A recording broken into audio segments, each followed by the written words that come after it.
Okay, in the last video we have seen how to install Python and Visual Studio Code perfectly in our computer.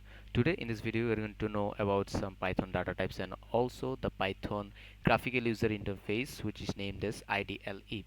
What does IDLE means? IDLE means that integrated development and learning environment for Python, and it is an alternative to the command line.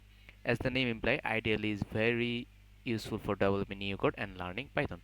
So in Windows we don't have to actually install this IDLE.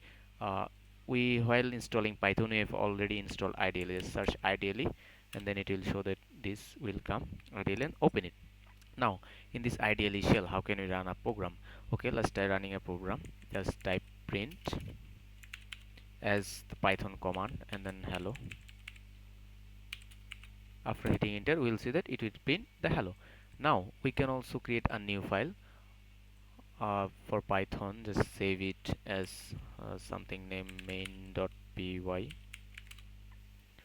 Okay, then run something here such as, let's take a name variable and take input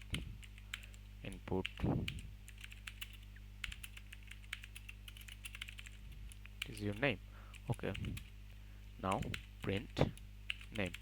Now we can run it from here in the run option, then run module. Then we will see that it will ask for user input. If we give my name, then we will say that it is printing my name. So this is the call IDLE shell.